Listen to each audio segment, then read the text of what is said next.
तो दो published sources हमारे कोर्स में, उन पे आ सकते हैं, right a short note on census of India, right a short note on NSSO।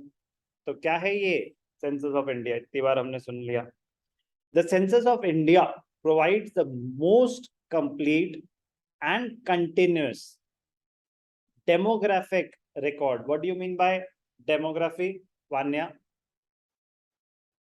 बताया था मैंने लास्ट क्लास में। सर मैं नहीं आई थी लास्ट क्लास में। Very good. Study of various aspects of the population of a country.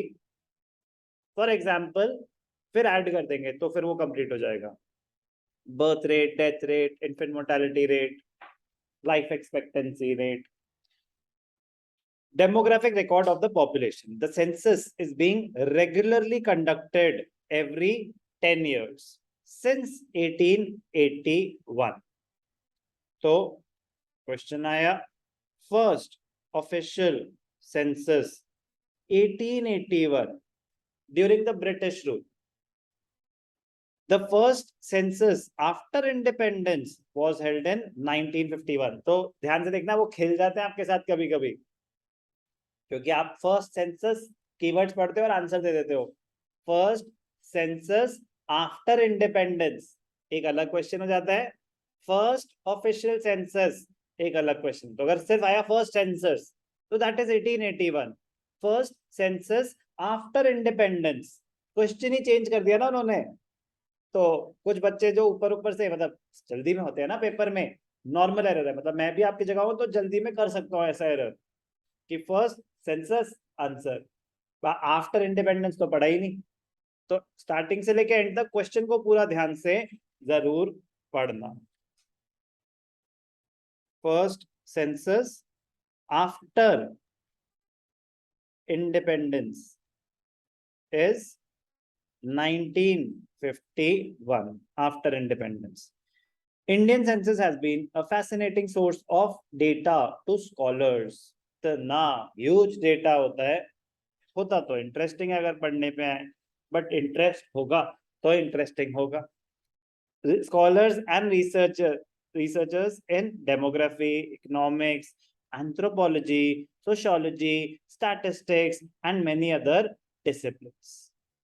The responsibility of conducting the census, कौन करता है ये?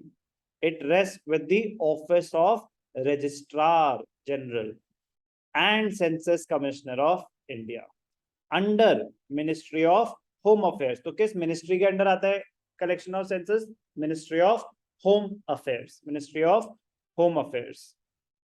The census collects information on various aspects of population such as size, density, sex ratio, literacy, migration, rural urban distribution, कितने percent लोग rural areas में, कितने percent of the population urban areas में।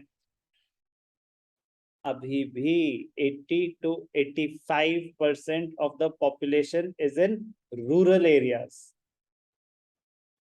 बहुत बड़ा फिगर होता है। 80 to 85% of our population is still in rural areas. तो रूरल डेवलपमेंट एक बहुत बड़ा फोकस एरिया है। Census in India is not merely a statistical operation. The data is interpreted and analyzed in an interesting manner. तो news तो सबने पढ़ी होगी, सब जरूरी नहीं है, बट आई थिंक मतलब हर एक रैशनल इंसान ने पढ़ी होगी। इंडिया 5th लार्जेस्ट इकोनॉमी हो गई है। हाँ, नहीं पढ़ी आपने वृंदा? ये तो बहुत बड़ी न्यूज है। मतलब कल खैर ज्यादा पुरानी नहीं है, कल ही आई है, परसों आई है, कल परसों में आई है।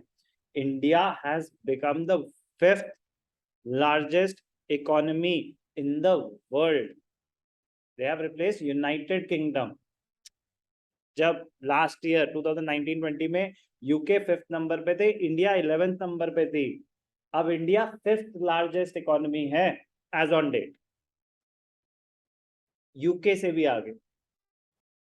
तो बहुत बड़ी बात है। बट ये तो थी हेडलाइन, काफी लोग उसी में ही मेरा भारत महान, ठीक है ना। तो अगर डिटेल में पढ़ो तो फिर पता चले, मतलब उसमें कोई डाउट ही नहीं है कि ये बहुत बड़ी बात। बट जब कंप्लीट इंफॉर्मेशन पता चलती है तो पता चलता है कि अच्छा, हमारी पॉपुलेशन, यार अब मतलब व्हाट इज जीडीपी, नेशन की इनकम ना, आप जितने लोग बढ़ते जाएंगे बढ़ते जाएंगे बढ़ते जाएंगे तो इनकम तो बढ़ेगी बढ़ेगी। यस और नो? ठीक है, तो that is the GDP, income तो बढ़ेगी बढ़ेगी, लोग बढ़ेंगे तो। Per capita income, per capita income India की $2500 है पर एनम, और उनकी 48,000 यूके की। 2500, 48,000, almost 20 times. Per capita income होता है एवरेज इनकम पर पर्सन, एवरेज इनकम पर पर्सन। तो किसी को ये मत कह देना कि हम यूके से आगे बढ़ चुके हैं जीडीपी पे। यस, बट जीडीपी मतलब कोई भी इंफॉर्मेशन, पॉइंट में आपको ये बता दूं कि कोई भी इंफॉर्मेशन आइसोलेशन में पढ़ोगे तो आप इनकम्प्लीट नॉलेज लेके आगे बढ़ रहे हो। तो ये है, फैक्ट है कि India is the 5th largest economy in the world as on date, 5th largest economy. But यार एक्चुअल इन्फॉर्मेशन तो पर कैपिटा में भी पता चल रही है ना, कि मतलब ऐसा नहीं कि हमने यूके को बीट कर लिया। आपकी फैमिली में 2 लोग हैं जो दोनों 50,000 कमाते हैं, और फॉर एग्जाम्पल किसी और की फैमिली में 10 लोग हैं, वो सब 10-10 हजार कमाते हैं, तो आप भी 1 लाख, वो भी 1 लाख टोटल। अब आप 2 लोग हो, दोनों 40-40 कमाते हो, 80,000। वहां 10 लोग हैं, वो 10,000 कमाते हैं, तो इन टोटालिटी तो उनकी इनकम आपसे ज्यादा हो गई ना। बट स्टैंडर्ड ऑफ लिविंग किसका ज्यादा होगा? जो पर पर्सन 40 कमा रहे हैं, वो 10 लोग 10,000 कमा रहे हैं, तो खर्च भी तो 10 लोगों पे होंगे। तो ये फर्क है अभी भी, ये फर्क है। पर कैपिटा इनकम आपकी $48,500 है, यहाँ पे $2,500 है पर एनम। ओके, तो बस मैं मतलब आया उस पे कि न्यूज पे, और इस पॉइंट पे कि there are some precautions which need to be taken while studying secondary data. तो आपने तो न्यूज पढ़ी कि 5th लार्जेस्ट, नहीं सर हमने वो भी नहीं पढ़ी। किस किसने सुनी? मतलब ये कान पे रुक क्यों गया हाथ, मतलब शुरू तो हुआ था फिर रुक गया, अभी सुनी या? अबे यार इतनी बड़ी बात, मतलब बहुत बड़ी बात है। इंडिया 5th लार्जेस्ट, यूके से आगे, घर जाके गूगल कर लेना, ठीक है ना? फिर पर कैपिटा भी पढ़ लेना। फिर कोई बोले कि 5th लार्जेस्ट है तो उसको बता रेट इधर था, अभी बताते हैं तुझे। 5th लार्जेस्ट है, उसमें कोई डाउट नहीं है, बट पॉपुलेशन पता है हमारी कितनी है?